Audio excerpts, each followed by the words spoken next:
Hello दोस्तों, आपका street डा फारसी चैनल पर हार्दिक स्वागत है। और हम आपको बताने जा रहे हैं टेंस के बारे में कि टेंस क्या होता है।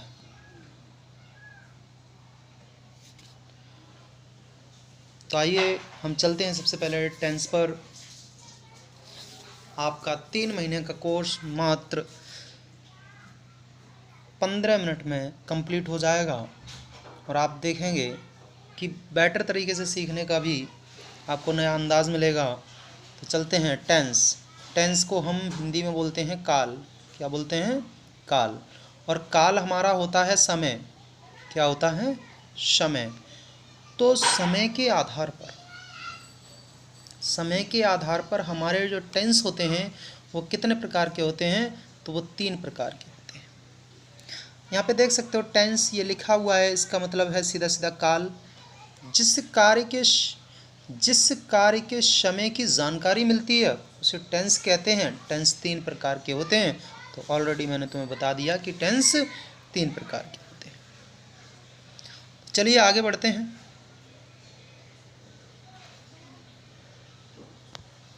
सबसे पहला आपका आता है प्रेजेंट टेंस। कौन सा आता है? Present tense. प्रेजेंट टेंस को हम बोलते हैं वर्तमान काल। वह टेंस जो वर्तमान समय का बोध कराता है उसे प्रेजेंट टेंस कहते हैं। उसे प्रेजेंट टेंस कहते हैं। सभी हिंदी वाक्यों के अंत में क्या आ जाए? है आ जाएगा। है और हूँ और हैं ये आएगा, यानी अंत में ये आएगा। वहीं पर क्या होगा? आपका प्रेजेंट टेंस होगा। राइट। आगे बढ़ते हैं। आगे आता है आपका पास्ट टेंस। पास्ट टेंस में क्या होगा आपका? पास्ट टेंस भूतकाल। पास्ट टेंस को हम हिंदी में क्या कहते हैं? भूतकाल कहते हैं। वह टेंस जो भूतकालीन समय का बोध कराता है उसे पास्ट टेंस कहते हैं। इनके अंत में क्या आएगा? था आएगा, थी आएगी, थे आएगा, ठीक है, या आ, ई, ए, ये भी आ जाएंगे। इसी को हम बोलते हैं पास्ट टेंस यानी बीता हुआ समय। इसको हम बीता हुआ समय भी कह सकते हैं। बीता हुआ समय, बीता हुआ समय भी बोल सकते हैं। चलिए आगे चलते हैं। आगे आता है आपका फ्यूचर टेंस। क्या है आपका? Future tense. फ्यूचर टेंस को हम हिंदी में क्या बोलते हैं? भविष्य काल बोलते हैं। वह टेंस जो भविष्य काल का बोध कराता है उसे फ्यूचर टेंस कहते हैं। इसमें वे सभी कार्य आते हैं जो भविष्य में संभाव्यता होने वाले हैं। इन वाक्यों के अंत में गा, गी, गे आदि शब्द आएंगे। समझ रहे हो? मतलब भविष्य में क्या होगा? गा, गी, गे। जैसे मैं पढ़ूंगा, मैं जाऊंगा, मैं खाऊंगा, तो ये किसकी बात हो रही है? भविष्य की बात हो रही है। तो ये सीधी सीधी यानी भविष्य में गा, गी, गे ही आएगा। और ये तीनों टेंस जो हैं प्रेजेंट, पास्ट, फ्यूचर, इन तीनों टेंस के कितने कितने भाग होते हैं बेटा? 4 भाग होते हैं। कितने कितने भाग होते हैं? 4 भाग होते हैं। तो वो कौन कौन से भाग होते हैं? तो आइए उन पर चलते हैं। नंबर 1 होता है इंडेफिनिट। क्या होता है? इंडेफिनिट। इसको हम बोलते हैं अनिश्चित काल।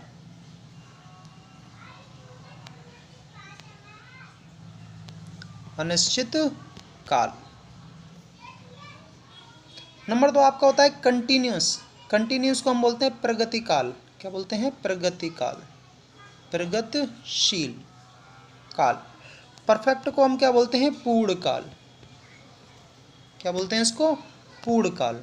और परफेक्ट कंटिन्यूस को पूर्ण प्रगतिशील काल। क्या बोलते हैं? पूर्ण प्रगतिशील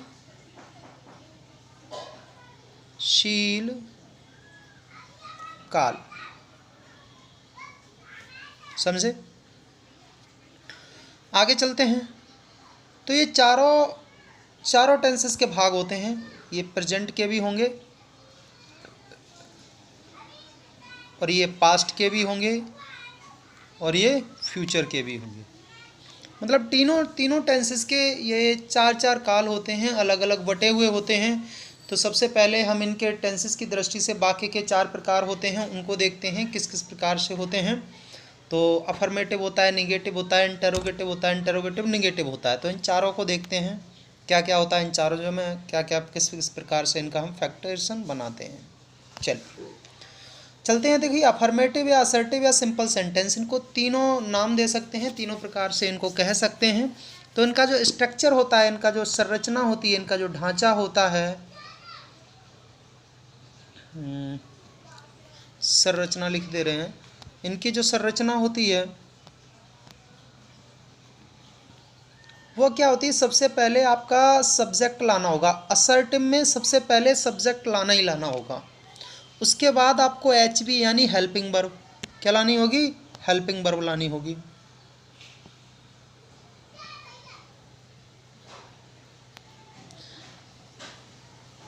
आपको हेल्पिंग वर्ब लानी होगी। उसके बाद मेन वर्ब, मेन वर्ब तो जानते ही हो, मेन वर्ब यानी मुख्य क्रिया। उसके बाद आपको ऑब्जेक्ट लाना होगा। उसके बाद अगर कोई बचता है तो अदर लाना होगा। राइट, ये होता है स्ट्रक्चर अफर्मेटिव का। मतलब अफर्मेटिव में ये चीज़ आनी है, चाहे टेंसेस किसी का भी हो। आगे बढ़ते हैं निगेटिव के साथ। चलिए देखिए निगेटिव में क्या होता है, निगेटिव सेंटेंसेस का मतलब होता है नकारात्मक वाक्य। क्या होता है, नकारात्मक वाक्य। क्या होता है, इसको हम हिंदी में बोलते हैं नकारात्मक वाक्य। क्या बोलते हैं, नकारात्मक वाक्य। इसका स्ट्रक्चर किस प्रकार की होती है, इसकी संरचना किस प्रकार से होता है, इसका ढांचा किस प्रकार से तैयार होता है, ढांचा, इसका ढांचा इस प्रकार से तैयार होगा। इसमें सब्जेक्ट आएगा, समझ रहे हो, इसमें सब्जेक्ट आएगा, मतलब सबसे पहले कर्ता आएगा और उसके साथ सहायक क्रिया भी आएगी, हेल्पिंग वर्ब भी आएगी। उसके बाद नॉट लगा होगा इसमें, समझ रहे हो। इसके बाद इसमें क्या लगा होगा, नॉट लगा होगा। ये जो नॉट दिख रहा है आपको, ये लगा होगा। उसके बाद क्या होगा, मेन वर्ब में आईएनजी लगी होगी। मेन वर्ब में क्या लगी होगी, आईएनजी लगी होगी। वो सॉरी, मेन वर्ब आएगी, मेन वर्ब में आईएनजी नहीं, मेन वर्ब आएगी। मेन वर्ब के बाद ऑब्जेक्ट आएगा और ऑब्जेक्ट के बाद अदर आएगा, अगर होगा तो, और नहीं है तो नहीं आएगा। राइट, चलो आगे बढ़ते हैं। आगे आपका सेंटेंसेस आता है। इन चारों के जो काइंड्स हैं वो हमने एक ही बार में बता दिए हैं। फिर उनके हिसाब से जैसे जैसे टेंसेस आता जाएगा हम उसके हिसाब से आपको रूल बताते जाएंगे। आगे आपका होता है इंटरोगेटिव सेंटेंसेस। कौन सा होता है, इंटरोगेटिव सेंटेंस। इंटरोगेटिव सेंटेंस का मतलब होता है प्रश्न सूचक वाक्य। राइट, प्रश्न सूचक वाक्य। प्रश्न सूचक वाक्य हम बोलते हैं इंटरोगेटिव को। ये हमेशा दो प्रकार के होते हैं। कितने प्रकार के होते हैं बेटा, दो प्रकार के होते हैं। नंबर एक होता है हेल्पिंग वर्ब से प्रारंभ होने पर ऐसे प्रश्न जिनका उत्तर यस या नो में दिया जा सके, यानी क्या से प्रारंभ। हिंदी में किससे प्रारंभ होगा, क्या से प्रारंभ होगा। इसका जो स्ट्रक्चर बनता है, जो ढांचा बनता है, वो बनता है सबसे पहले हेल्पिंग वर्ब आएगी आपकी, क्या आएगी, एच भी आएगा। उसके बाद आपका सब्जेक्ट यानी कर्ता आएगा। उसके बाद मेन वर्ब आएगी, मुख्य क्रिया। उसके बाद ऑब्जेक्ट आएगा। उसके बाद अदर आएगा अगर होगा तो, और उसके बाद इंटरोगेशन भी लग के आएगा। ये इस प्रकार का इंटरोगेशन भी लग के आएगा। आगे बढ़ते हैं, इसका सेकंड कांड देखते हैं। सेकंड कांड में क्या होता है, ये WH टाइप होता है। सेकंड कांड कैसा होता है, WH टाइप से प्रारंभ वाले वाक्य, ऐसे प्रश्न जिनका उत्तर यस या नो में नहीं दिया जा सकता, मतलब लिखे ही राइट किया जा सकता है। ये क्या होते हैं, इनके QW होता है इनका। जानते हो QW, जैसे क्या, कब, कैसे, किसका, कितना, ये सब वाक्य के बीच में आएंगे। जब वाक्य के बीच में आएंगे तो इनकी अंग्रेजी बनाने के लिए QW की हम सबसे पहले लिखेंगे, WH वर्ड को पहले लिखेंगे। यानी WH वर्ड को हमने पहले लिख दिया, QW को। उसके बाद आपकी हेल्पिंग वर्ब लगी होगी, फिर सब्जेक्ट लगा होगा, फिर मेन वर्ब होगी। मेन वर्ब मतलब जो भी हम वर्ब में ING या थर्ड फॉर्म या फर्स्ट फॉर्म लिखते हैं वो होगी। ऑब्जेक्ट, फिर अदर होगा, और उसके बाद आपका इंटरोगेशन मार्क भी दिया होगा। राइट, आगे बढ़ते हैं इंटरोगेटिव निगेटिव पर। इंटरोगेटिव निगेटिव पर ये भी तो दो प्रकार के होंगे। जब इंटरोगेटिव दो प्रकार का था तो इंटरोगेटिव निगेटिव भी दो प्रकार के होंगे। इनको बोलते हैं नकारात्मक प्रश्न सूचक वाक्य। नकारात्मक प्रश्न सूचक वाक्य। ये कितने प्रकार के होते हैं बेटा? ये भी 2 प्रकार के होते हैं। कौन कौन से 2 प्रकार के होते हैं देखेंगे। नंबर 1 होता है HB से प्रारंभ होने वाला, मतलब क्या से प्रारंभ होना है? या हेल्पिंग वर्ब से प्रारंभ होने वाला। इसमें हेल्पिंग वर्ब के बाद सब्जेक्ट आएगा, लेकिन सब्जेक्ट के तुरंत बाद नोट दिया होगा। क्या दिया होगा? तुरंत बाद नोट दिया होगा। उसके बाद मेन वर्ब आएगी, उसके बाद ऑब्जेक्ट आएगा, उसके बाद अदर आएगा, और फिर अंत में इंटरोगेशन मार्क भी दिया होगा। सेकंड टाइप होता है WH टाइप वाला। तो WH वर्ड पहले दिया होगा, हेल्पिंग वर्ब दी गई होगी, उसके बाद सब्जेक्ट, और उसके बाद सब्जेक्ट के तुरंत बाद नोट दिया होगा, मेन वर्ब आएगी, ऑब्जेक्ट आएगा और अदर आ जाएगा, अंत में इंटरोगेशन मार्क लगा होगा। ये होता है हमारे टेंसेस के चारों काइंड्स के जो फॉलोडेड होते हैं, जैसे इंडेफिनिट हुआ, कंटिन्यूस हुआ, परफेक्ट हुआ, परफेक्ट कंटिन्यूस हुआ, इन सब के चारों काइंड्स होते हैं। उसके बाद हम नंबर 1 पे चलते हैं प्रेजेंट टेंस पर। और प्रेजेंट टेंस 4 प्रकार का होता है, वो तो आपको मैंने बता ही दिया, टेंसेस 4 प्रकार के होते हैं। तो नंबर 1 हम चलते हैं प्रेजेंट टेंस पर। प्रेजेंट टेंस का मतलब होता है वर्तमान काल। क्या होता है बेटा? वर्तमान काल। आशा करते हैं कि आज टेंसेस आप बेटर से बेटर तरीके से सीखेंगे। चलिए आगे चलते हैं।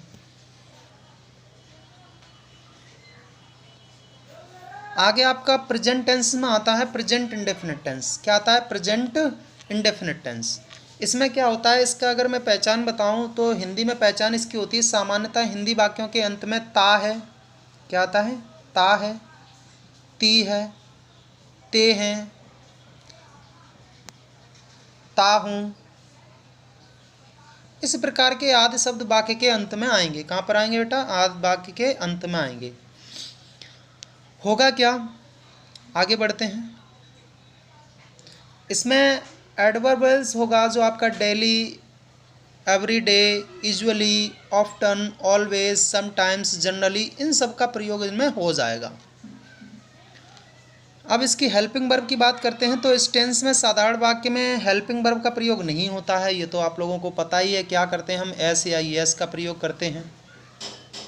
अन्य वाक्यों में एक वचनकर्ता के साथ डू डज तथा बहुवचनकर्ता के साथ डू का प्रयोग करते हैं। ये तो आप जान ही गए हो कि डू का प्रयोग हम किसके साथ करते हैं? प्लूरल के साथ करते हैं। चलिए, डू का प्रयोग हम किसके साथ करते हैं? प्लूरल के साथ करते हैं। और डज का प्रयोग हम किसके साथ करते हैं? तो सिंगुलर के साथ करते हैं। राइट, आगे बढ़ते हैं। यहाँ पे देखो बताया भी है, जैसे अपना डज का प्रयोग सिंगुलर सब्जेक्ट के साथ, जिसमें ही आ जाए आपका, यहाँ पे नी हो गया, ही था, ही आ जाए आपका, सी आ जाए आपका, इट आ जाए, या फिर किसी का नाम आ जाए, तो वहाँ पर क्या होगा? डज का प्रयोग किया जाएगा। और डू का प्रयोग हम कहाँ पे करेंगे? ये प्लूरल सब्जेक्ट के साथ होगा, तो आई हो गया आपका, बी हो गया आपका, यू हो गया, या आपका दे हो गया, या फिर किसी का प्लूरल नेम हो, बहुवचन नाम हो, तो उसके साथ भी हम डू का प्रयोग करते हैं। मेन वर्ब में क्या होता है? मेन वर्ब इस टेंस में जो मेन वर्ब होता है उसकी फर्स्ट फॉर्म लाते हैं, वर्ब की फर्स्ट फॉर्म का प्रयोग करते हैं। और उसी में अगर आपका सब्जेक्ट सिंगुलर हुआ तो इसी में हम क्या कर देते हैं? एस या एस जोड़ देते हैं। अगर प्लूरल हुआ तो वर्ब की फर्स्ट फॉर्म लिख देते हैं। ये आपके साधारण नोट्स हो गया। अब आपका होता है सिंपल सेंटेंसेस सिंगुलर स्ट्रक्चर, जो सब्जेक्ट है उसके साथ हमें क्या करना होता है? जिन क्रियाओं के अंत में एस लगाना है ना, एस या एस लगाना है, वहाँ पे क्या करना है? एस दिया हो, एस एच दिया हो, एक्स दिया हो, ओ दिया हो, सी एच दिया हो, एस एस दिया हो, इसके अंत में क्या जोड़ते हैं बेटा? ई एस जोड़ते हैं। क्या जोड़ते हैं? ई एस जोड़ते हैं। और बकाया सबके साथ हम एस जोड़ते हैं। समझ रहे हो? चलिए अब देखो, जैसे यहाँ पे एक आपको एग्जाम्पल के थ्रू बताएंगे, फिर हम उसका आगे स्ट्रक्चर बना देंगे। जैसे एक एग्जाम्पल है आपका,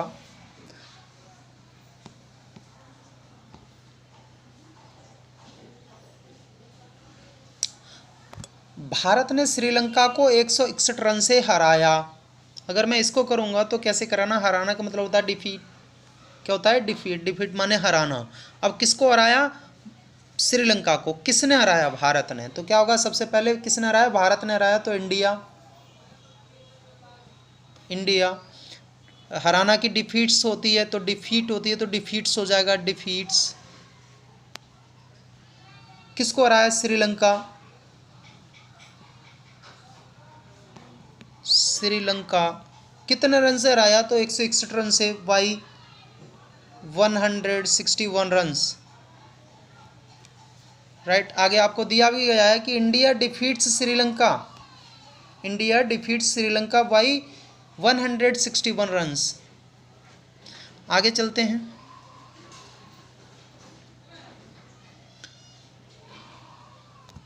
किसी मैच की कम्युनिटी आंखों देखा हाल प्रेजेंट इंडेफिनिट टेंस में की जाती है। जैसे विराट कोहली ने चौका लगाया। क्या हो गया?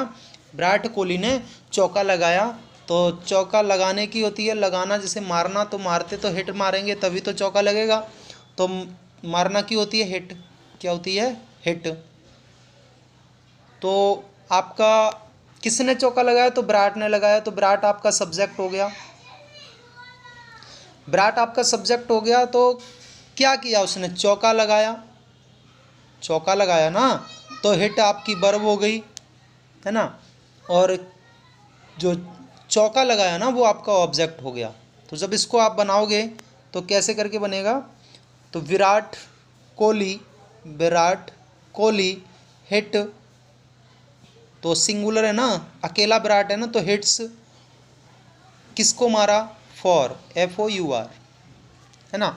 तो ये आपका बनेगा। यहाँ पे देखो कि दिया भी गया विराट कोहली हिट से फॉर, मतलब विराट कोहली ने चौका लगाया। कुछ तो ये वर्ड्स होते हैं। उसके बाद आप आते हो कुछ आपकी कहावतें, मुहावरे, ये भी प्रेजेंट इंडेफिनिट टेंस में ही होते हैं। जैसे अध्ययन व्यक्ति को पूर्ण बनाता है। अध्ययन क्या करता है? व्यक्ति को पूर्ण बनाता है। तो अध्ययन आपका सब्जेक्ट हो गया है। क्या हो गया? यहाँ पे सब्जेक्ट का कार्य करेगा अध्ययन, मतलब सबसे पहले आएगा। तो अध्ययन को होती है रीडिंग।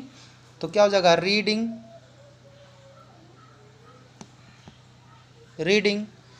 अब बनाना की होती है मेक। तो मेक्स, क्योंकि रीडिंग इज ए सिंगुलर, तो यहाँ पे मेक्स। किसको बनाता है? व्यक्ति को, तो ए मैन। क्या करता है? पूर्ण बनाता है, तो परफेक्ट।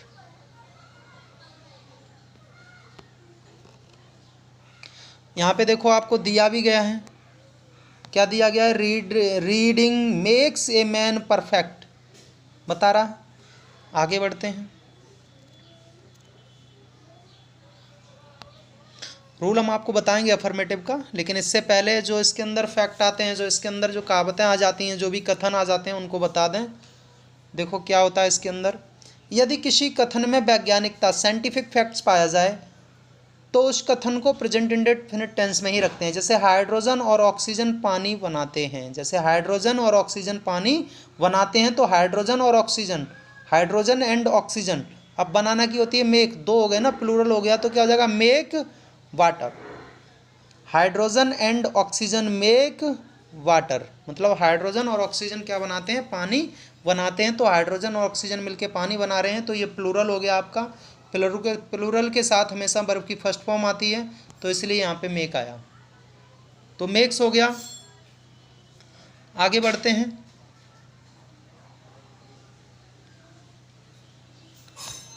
यदि किसी वाक्य में सार्वभौमिक सच्चाई हो और प्रेजेंट इंडेफिनिट टेंस हो, तो वहाँ पर हम क्या कर देते हैं? तो भी उसको हम प्रेजेंट इंडेफिनिट टेंस में ही बनाते हैं। जैसे सूर्य पश्चिम में निकलता है, सूर्य पश्चिम में अस्त होता है, सॉरी निकलता नहीं, सूर्य पश्चिम में अस्त होता है।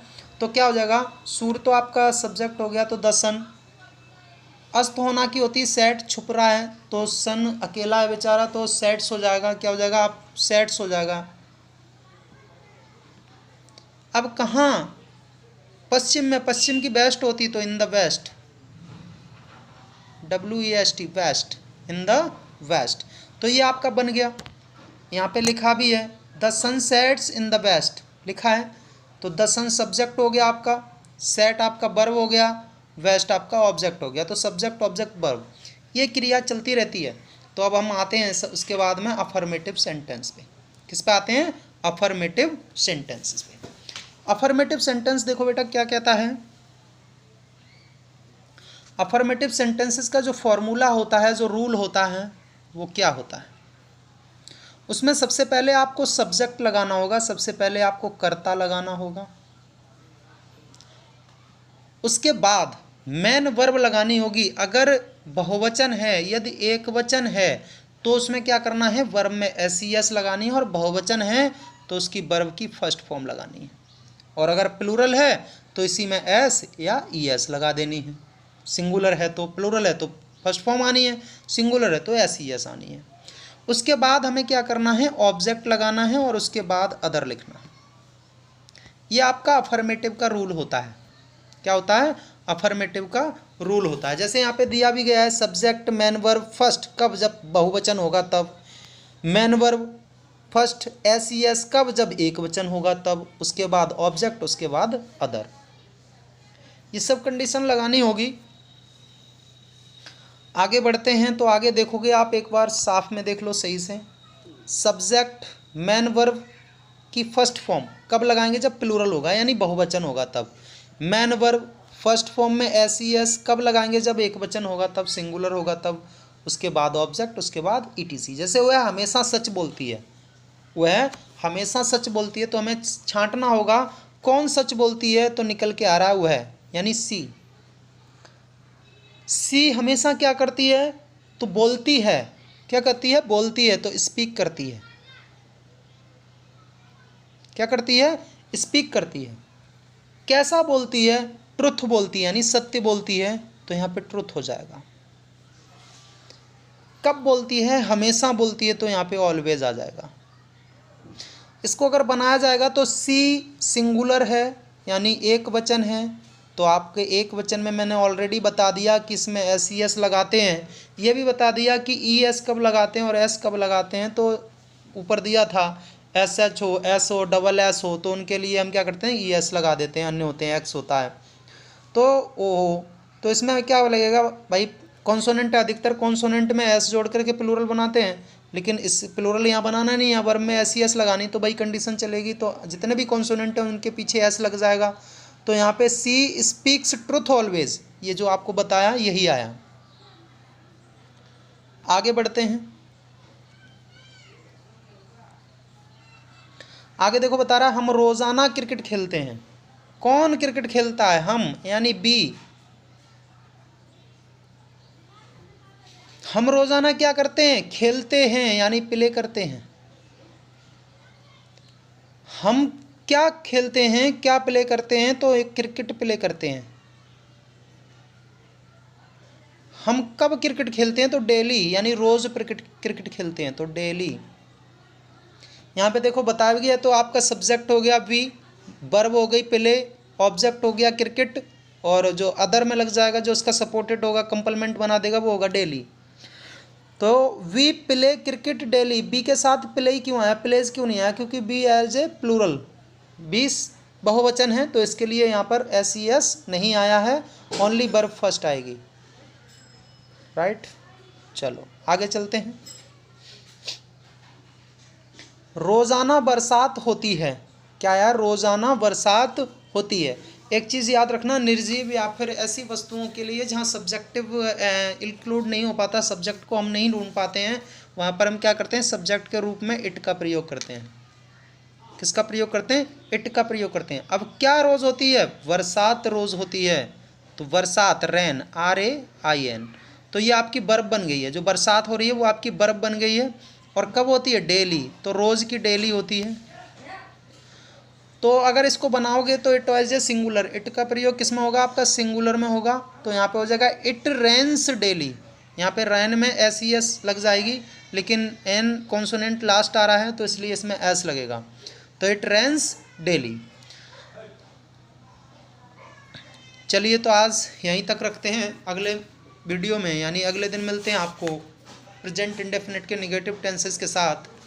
तो दोस्तों हमारे चैनल को लाइक, सब्सक्राइब एंड शेयर करना ना भूलें, और कमेंट बॉक्स में बताएं कि आपको किस प्रकार का समझ में आ रहा है। चलिए दोस्तों चलते हैं, तो मिलते हैं अगली वीडियो में।